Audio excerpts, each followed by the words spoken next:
আপনি না পালিয়ে বিয়ে করবেন না কখনো? করবো না তো।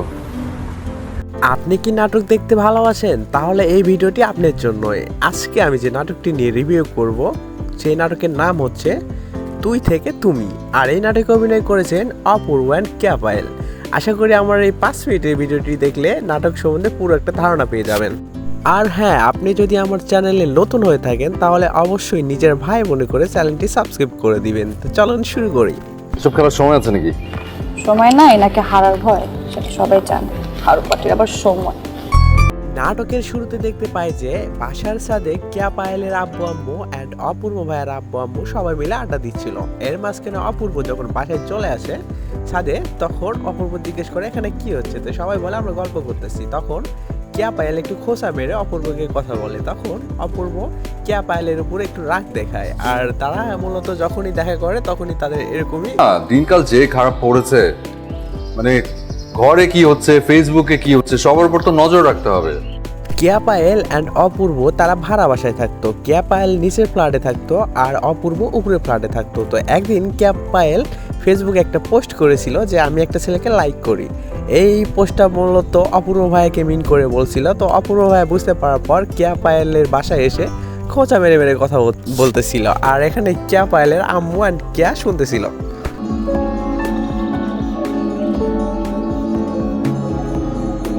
সালাম, চলেন।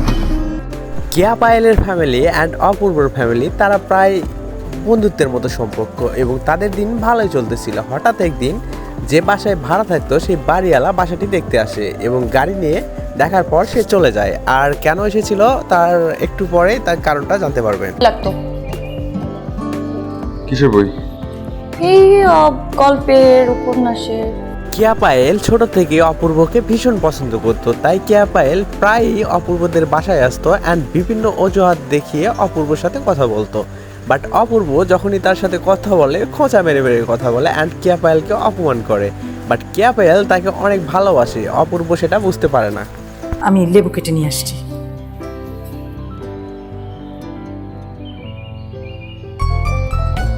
কেয়া পায়েল অপূর্বকে পাওয়ার জন্য সে একটা ফকিরের কাছ থেকে কিছু পরা তেল নিয়ে আসে। আর সেই ফকির বলে যে এই তেল খাওয়ানোর পর অপূর্ব তোমার প্রেমে পাগল হয়ে যাবে। তো সেদিন দুপুরে তার কেয়া পায়েলের আম্মু যখন অপূর্ব ভাইয়ের বাসায় খাবার দিতে যাচ্ছিল তখন কেয়া পায়েল সেই তেলটি খাবারে মিশিয়ে দেয়। বাট দুর্ভাগ্যক্রমে সেই খাবারটি অপূর্ব না খেয়ে কেয়া পায়েলের বাসার যে ড্রাইভার ছিল তাকে দেয় এবং তার ড্রাইভার কেয়া পায়েলের প্রেমে পড়ে যায় এবং কেয়া পায়েলকে যখনই দেখে সে হাসে। তখন কেয়া পায়েল বুঝতে পারে যে খাবারটা আসলে তাকে খাওয়ানো হয়েছে। আপনাদের সুবিধা মতো করেন, তবে যত তাড়াতাড়ি ছেড়ে দিবেন আমি তত তাড়াতাড়ি কাজটা শুরু করব। তাহলে তো কাল থেকে ভাবে তাদের ভালোই দিন যাচ্ছিল, কিন্তু হঠাৎ একদিন বাড়িওয়ালা তাদের বাসায় আসে এবং এসে বলে যে তার ছেলে লন্ডন থেকে বাসায় এসেছে এবং সে চায় যে এই বাসাটি ভেঙে সে ডুপ্লেক্স বাসা করবে, তাই তাদের বাসা ছেড়ে দিতে হবে। তো এইটা শোনার পর অপূর্বর ফ্যামিলি অ্যান্ড কেয়া পায়েলের ফ্যামিলি কিছুটা ভেঙে পড়ে, কারণ এতদিন ধরে তারা এই বাসায় আছে এবং তাদের সাথে একটা সম্পর্ক তৈরি হয়ে গেছে, সব কিছু মিস করবে, তাই তারা অনেক মন খারাপ করে বসে। আর আমি, হ্যাঁ, আমাকে মিস করবেন না? এটা শোনার পর অপূর্ব সেই রাতে বাসার ছাদে গিয়ে মন খারাপ করে বসে থাকে। তারপর কেয়া পায়েল সেখানে যায় এবং তারা অনেক কথা বলে। অপূর্ব বলে এই বাসা ছেড়ে দিলে আমার অনেক স্মৃতি নষ্ট হয়ে যাবে, আমার ভীষণ কষ্ট হবে, কারণ এখানে আমি ছোট থেকে বড় হয়েছি। তো এটা শোনার পর কেয়া পায়েল বলে আপনি তো সবাইকে মিস করবেন, আপনি কি আমাকে মিস করবেন না? তো তখন অপূর্ব বলে জানি না। তো একটু পর তারা দুজনের বাসায় চলে যায়।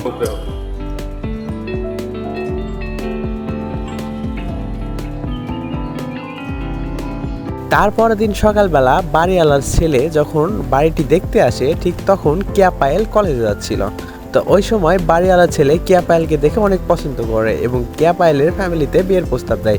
অ্যান্ড কেয়া পায়েলের আব্বু আম্মু রাজি হয়ে যায় এবং কেয়া পায়েলের ভীষণ মন খারাপ হয়, কারণ কেয়া পায়েল অপূর্ব ভাইকে ভীষণ ভালোবাসে। সে শুভকে ভালোবাসে। সেই দিন রাত্রে অপূর্ব যখন অফিস থেকে বাসায় আসে তখন সরাসরি কেয়া পায়েল তার হাত ধরে সিঁড়ির উপরে নিয়ে যায় এবং নিয়ে গিয়ে বলে যে আমাকে বাড়িওয়ালা ছেলে দেখে পছন্দ করে ফেলেছে, বিয়ের প্রস্তাব দিয়ে দিয়েছে, আব্বু আম্মু তো রাজি হয়ে গেছে, বাট আমি আপনাকে ভীষণ ভালোবাসি, কখনো বলা হয়নি, বাট ছোট থেকে আমি আপনাকে ভীষণ ভালোবাসি, আপনাকে ছাড়া বাঁচবো না। তো এটা শুনে অপূর্ব কিছুটা চমকে যায়। পূর্ব কেয়ার সব কিছু শোনার পর সে কিছু না বলে বাসায় চলে যায়, এমন কেয়া পায়েল অনেক মন খারাপ করে বসে থাকে। এবারে সব কিছু চেয়ে আমি তোকে বেশি মিস করবো। তারপরে কেয়া পায়েল যখন বাসায় ফিরে যায়, বাসায় গিয়ে তার আব্বু আম্মুকে ডাইরেক্ট না করে দেয়, আমি এই বিয়ে করতে পারবো না, কারণ আমি অপূর্বকে ভালোবাসি। তো এটা শোনার পর কেয়া পায়েলের আব্বু আম্মু অপূর্বর আব্বু আম্মুর কাছে আসে এবং বলে তাকে বুঝিয়ে বলতে। তো অপূর্ব বলে আচ্ছা আমি ওকে বুঝিয়ে বলবো। তো অপূর্ব যখন কেয়া পায়েলের সাথে কথা বলতেছিল, আমি সব কিছু বোঝাচ্ছিল, তখন কেয়া পায়েল বলতেছিল আমি তোমাকে ছাড়া বাঁচতে পারবো না। তো তাদের মধ্যে কথা শেষ হয়ে যখন চলে যাচ্ছিল, তখন অপূর্ব বলে যে তোকে আমি বলেছিলাম না যে এই বাসা ছেড়ে দেওয়ার পর আমি সবচেয়ে বেশি কাকে মিস করব, সেদিন বলা হয়নি, তো আজকে বলতেছি যে আমি সবচেয়ে বেশি তোকে মিস করব। বাইরে কোথাও? কেন, আবার কি হয়েছে? ভয় পাবেন না। এরপর থেকে অপূর্ব কেয়া পায়েলের কাছাকাছি কখনো যেত না, দূরে দূরে থাকতো। তো এভাবে যখন বেশ কয়েকদিন চলে যায়, তখন কেয়া পায়েল একদিন অপূর্বকে কল দেয় এবং কল দিয়ে বলে আপনি কি আমার সাথে শেষবারের মতো একবার দেখা করতে পারবেন। তো অনেক যখন রিকোয়েস্ট করে, তখন অপূর্ব রাজি হয়ে যায় এবং তারা বিকেলে বাসার বাইরে একটা জায়গায় দেখা করে। আমার এই স্বপ্নগুলো পূরণ করবেন? করবেন পূরণ? বলেন। তারা দুজন যখন বসে বসে কথা বলতেছিল, কেয়া পায়েল তার মনের সব কিছু কষ্ট তাকে বলতেছিল এবং তাকে বলতেছিল যে আমি তোমাকে ছাড়া কিছুতেই বাঁচবো না, কারণ আমি ছোট থেকে তোমাকে ভালোবাসি, আর তোমাকে ভালোবাসি বলে আমি অন্য কাউকে কখনো ভালোবাসিনি, আমি তোমাকে ছাড়া কখনোই থাকতে পারবো না, তোমাকে নিয়ে আমার অনেক অনেক স্বপ্ন আছে। তো এগুলো শোনার পর অপূর্ব ভাইয়া কেয়া পায়েলের কথায় মুগ্ধ হয়ে যায় এবং সেও তাকে ভালোবাসে, বাট কখনো তাকে বলে না। আপনি না পালিয়ে বিয়ে করবেন না কখনো? করবো না তো। তারপর অপূর্ব ভাইয়া কেয়া পায়েলকে নিয়ে পালিয়ে যায় এবং তারা বেশ কিছুদিন বাইরে থাকার চিন্তা নেই, কারণ কিছুদিন বাইরে থাকার পর তাদের ফ্যামিলি রাজি হয়ে যাবে, আর নাটকটি এভাবেই শেষ হয়ে যায়। আশা করি ভিডিওটি আপনাদের কাছে অনেক অনেক ভালো লেগেছে। যদি ভালো লাগে তাহলে অবশ্যই এই ভাইয়ের চ্যানেলটি সাবস্ক্রাইব করে দিয়ে ভিডিওতে একটা লাইক দিয়ে পাশে থাকবেন। ধন্যবাদ।